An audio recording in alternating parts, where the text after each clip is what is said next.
I've probably spoken enough already, so I'm going to introduce our first speaker, who doesn't really need much of an introduction. She has many titles, but Dido is the one she prefers to go by. Dido is going to share, at an important time for us as NHS Improvement, as we increasingly work more closely with colleagues in NHS England, to really set out what Leading for Improvement means for us at a national level. So, Dido. Good morning, everybody. Is there a clicker by any chance? Yeah, that's okay. I thought I'm going to try and talk for no more than sort of 10-15 minutes. Just a little bit about how we are thinking about changing NHS Improvement, the clue being in the name, we feel, and what becoming a real improvement agency will mean for us. And if Ian Dalton was here, he would say there are sort of two things we're trying to do in the sort of centre of the system. The one is move from fragmentation to coordination, and the other is to move from regulation to improvement. And the reality is we have to do the two together. So the fragmentation to coordination is our work to try and work much more closely with NHS England and with the other arm's length bodies, but first really with NHS England. And then from regulation to improvement doesn't mean that we don't think that regulation is important or that we don't have regulatory tools. We clearly do. But we think that regulation is a means to an end rather than the end itself. And that the end itself is to improve outcomes for patients and the overall performance of the NHS. And when we need to use a regulatory tool, we will, but it's a tool in a kit bag along with a whole load of others, and therefore actually not our reason for being. Improvement is our reason for being. And the R and the we in that statement is actually not just NHSI, it is NHSI and NHSE. We both need to go on that journey. So I've got a small number of slides. This is to show you how we're thinking about what levers you might have to pull to drive improvement. This is unashamedly actually an NHSI slide at the moment, and we're working through what the NHSE specific levers for improvement are, because they've got a couple that we don't have, but actually all of these we share with NHS England. It's an important exam question because we employ about 1,300, 1,400 people in a system of 1.3 million in England, and that's excluding social care, so probably double or triple that. So it's quite a difficult exam question. How can you meaningfully support and drive improvement when you're a relatively small team in the centre of 10% of the UK economy? And where we've got to is we think there are 7 broad levers. These are not necessarily in order of importance. In fact, actually, I don't think they are. But if I go through each of them, the first lever, and actually I should say, you can see all of these levers are a combination of national standards, frameworks and tools shaped by frontline experience and regional experience, and then delivery driven regionally and supported by national expertise. Unashamedly, we expect to move much more of the support to the regional level to try and decentralise down and do the thinking together at the centre, but actually the delivering the implementation much more with all of you rather than from the centre. So the 7 levers. Quality and operational improvement, well, if you come today, you know what that is. Frontline, clinical, operational and quality improvement. And it's really interesting for me, but very new to the sector. I've yet to find a single example of something that is a QI initiative that is better for patients, that is also simultaneously more efficient. It's not a trade-off. And so if we focus on what's right for patients, actually, in the quality improvement space, the money sorts itself out. That's not the same as some of the policy levers that NHS England hold, but actually in the QI space, it focuses on the patient and it works. Second big lever, back office and clinical support services, where we can drive productivity, often by doing things together, either at a regional or a hub and spoke network or at a national level. So pathology, radiology, procurement, estates, where it really ought to be possible to share best practice and drive change and maybe simplify life at the front line with some of our provider organisations by doing more at a hub and spoke or regional level or even national. Thirdly, the role we play in the centre in supporting and encouraging and regulating clinical configuration, mergers and acquisitions of providers, but also as we work more closely with NHS England, with ICSs and commission consolidation as well. So together, we do act as a gatekeeper to both service reconfiguration and organisation reconfiguration. And that's a huge lever if you're looking to drive improvement. So that's the third. Fourthly, and personally I actually think this is the most important one, people. So the people that we appoint, the processes we use to recruit, develop, encourage, inspire and manage the leaders in the system. And actually NHS Improvement has a lot of hard power in this space, but I've been pretty honest in saying I don't think we really use that power in a very joined up and thoughtful way. And there's a huge opportunity for us to do that in a much more considered way, to shift the dial in the way that, Ian would say rightly that the single biggest problem we have is that we don't have people wanting to do the big and difficult jobs across the country. Whether those are in chief executive jobs, medical director jobs, finance director jobs, you name them. We don't have a huge pool of people saying, please, I really want to do that. And we've got to change that. And we've got to change that through thinking, looking ourselves firmly in the mirror in how we are setting the conditions to make those jobs attractive for people to do, in how we actually support them, develop them, and performance manage them if things go wrong, and then support them again as they carry on in their careers. So I think that's the most important lever on the page. Next one, system incentives and financial architecture. Together with NHS England, we do set the rules of the game, and they do drive behaviours. And we know that as part of the long-term planning process, we have to really think hard with you on how we change the financial incentives and non-financial incentives in the system to drive the focus on improvement and system working that we want. And then having set the incentives, the sixth lever is how we plan in detail around those incentives and how we manage performance. And I'm 8 months into the NHS now. I know that performance management can be seen as a pejorative term, but the way in which regionally and nationally we hold people to account, celebrate success and call out problems makes a huge difference in the system. And this is probably the most important lever that needs to move from regulation to improvement. And I would be the first to admit, and I know Adam would too, that's a huge culture shift we're talking about for both NHS England and NHS Improvement to make. But if we can make it, I think that in and of itself can be a huge lever to enable you guys to really drive improvement. That's not about just being soft and fluffy.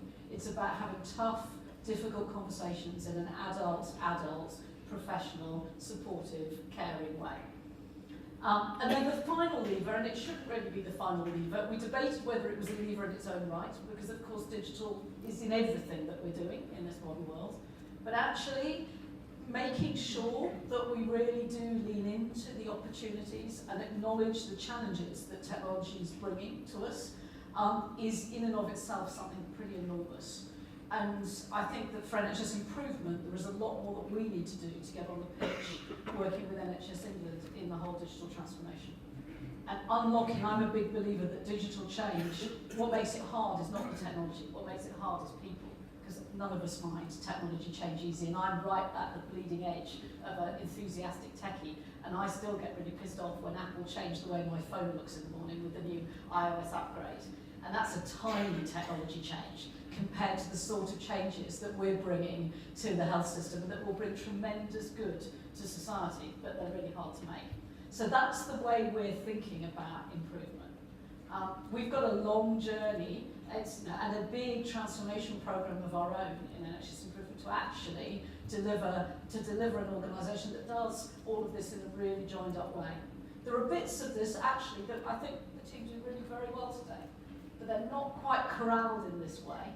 And we've not articulated that this is our core purpose. And over the course of the next probably couple of years, as we integrate more closely with NHS England and we build our own improvement capability, I would hope you will see NHS Improvement and NHS England shifting really quite significantly in this direction.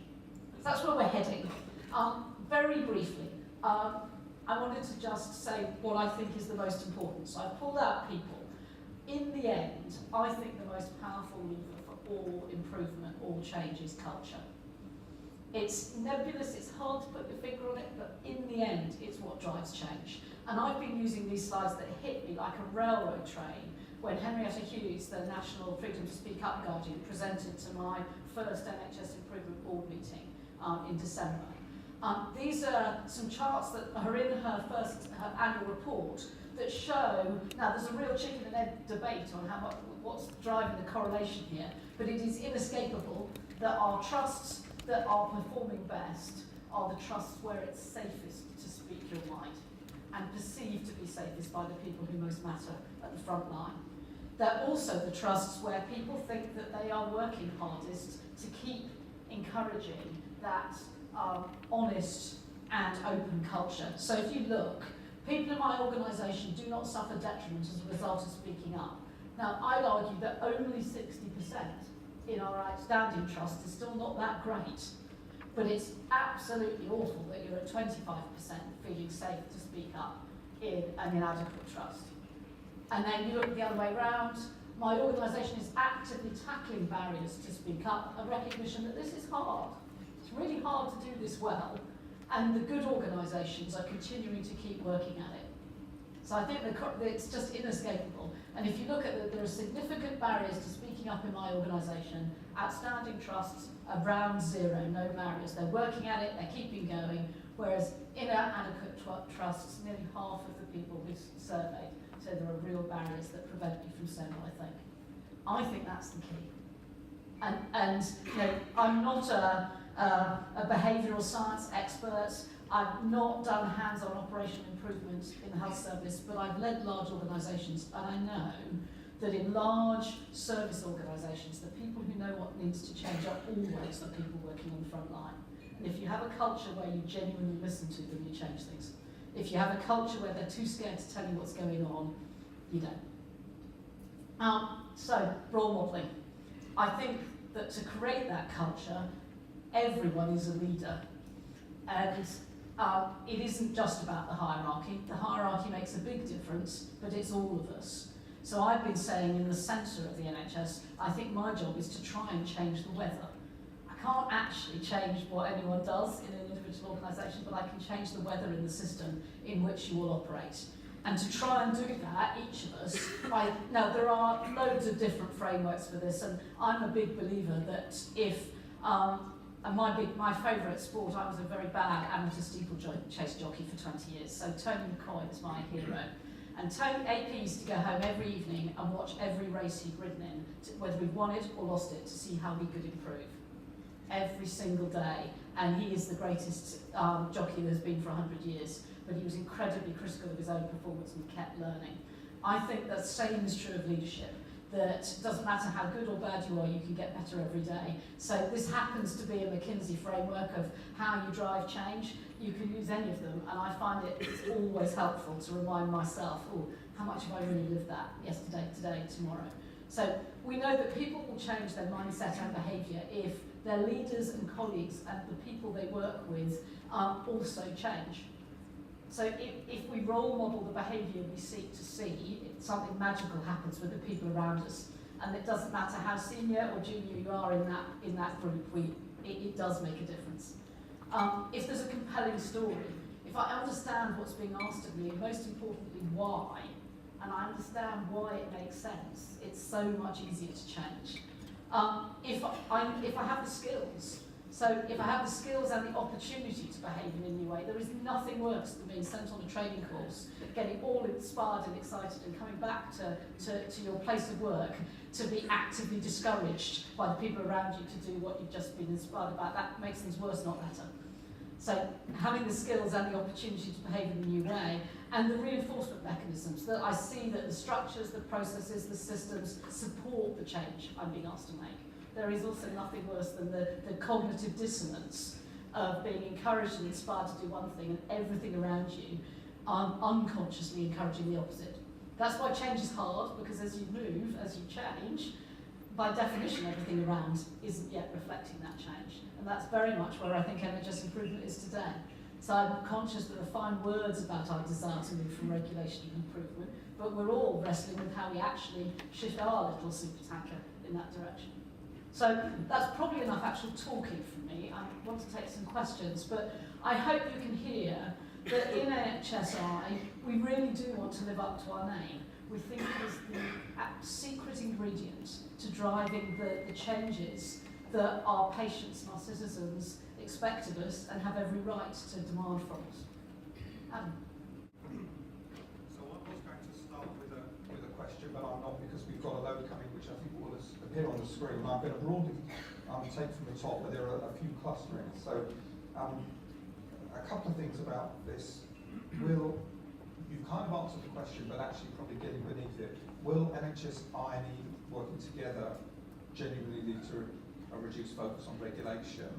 And one of the comments, I think particularly around your culture reference, how do we really ensure organisations and our organisation focus on culture when we spend so much time performance managing financial performance, for example? Well, I think it's one of the things that we are already starting to shift.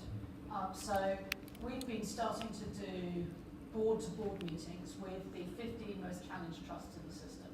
The first board-to-board we did, the data pack arrived as normal, and I was really quite surprised to see that there was no information in the data pack about the staff survey.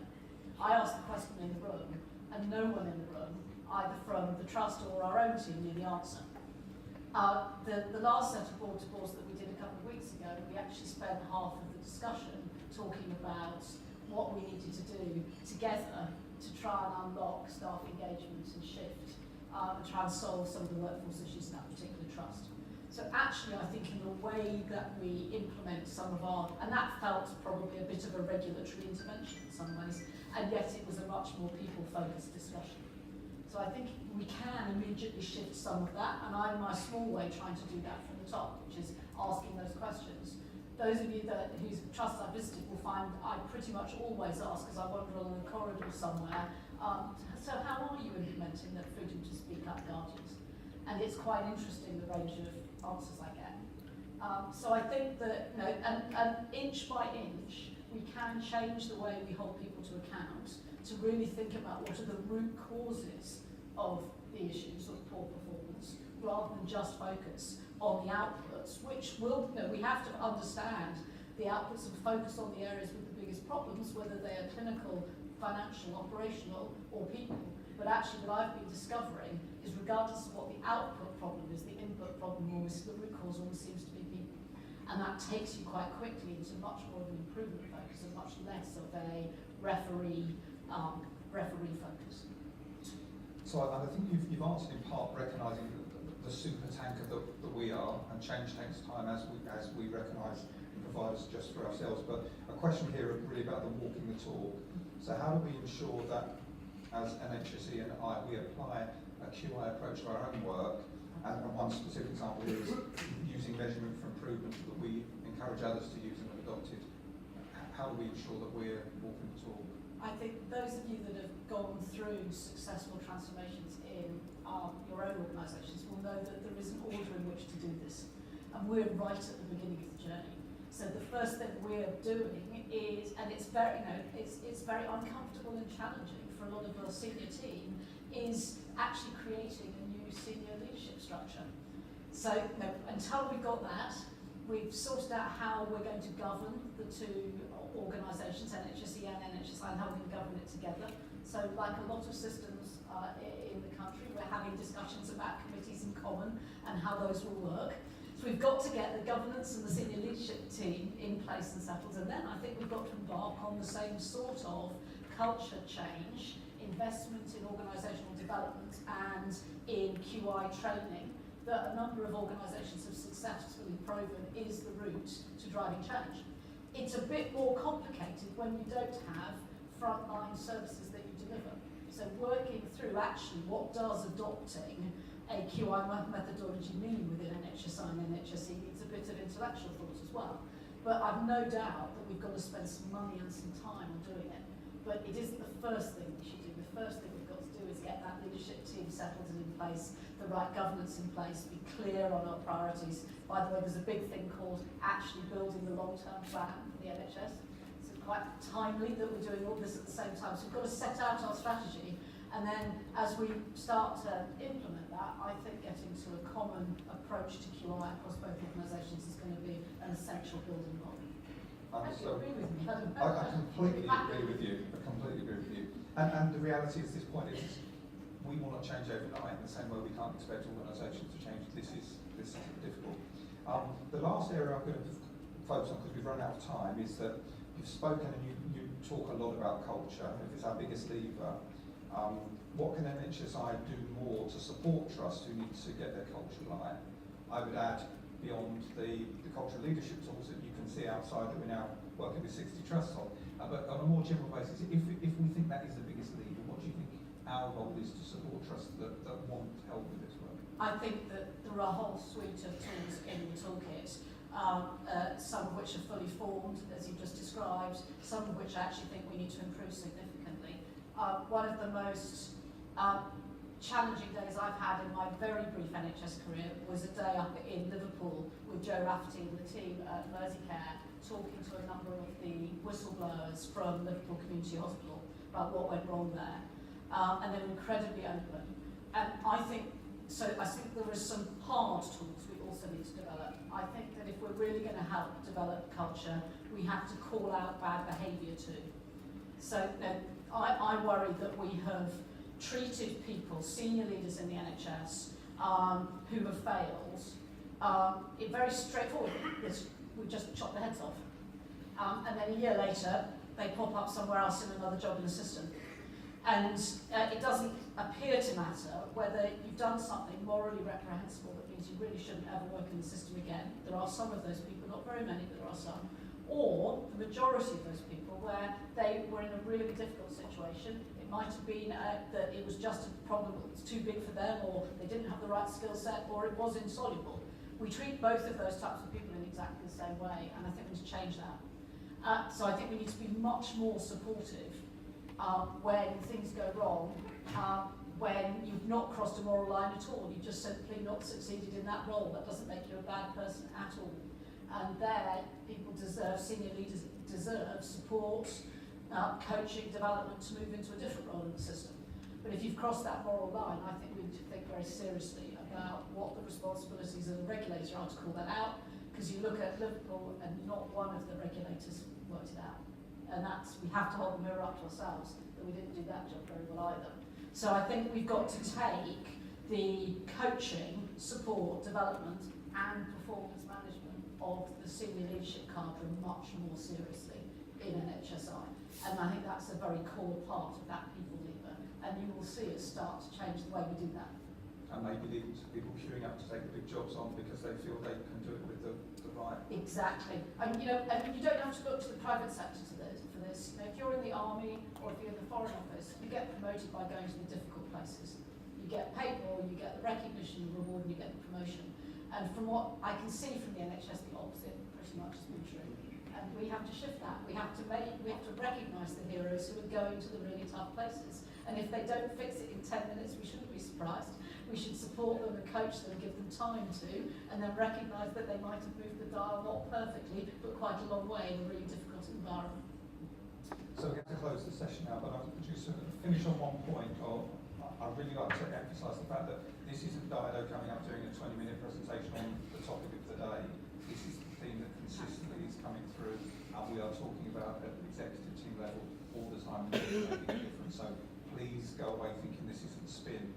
This is genuine drive. And to help with that, another feature of the new work has been taking an awful lot of feedback from stakeholders to say what is it we should be doing. And at the end of the day, I just want you to think during the day when you hear things, there is an opportunity through Glyssa to really play in some comments. What is it we should be doing differently to make this move? What do we need to do more of that we like? What should we change? What should we do less of? So please just be thinking during the day when you hear things, actually that's what we should be doing or stop doing. And we would genuinely play that back into the change process. But in a very busy schedule, I'd just like to thank Dido for sharing her thoughts with us this morning.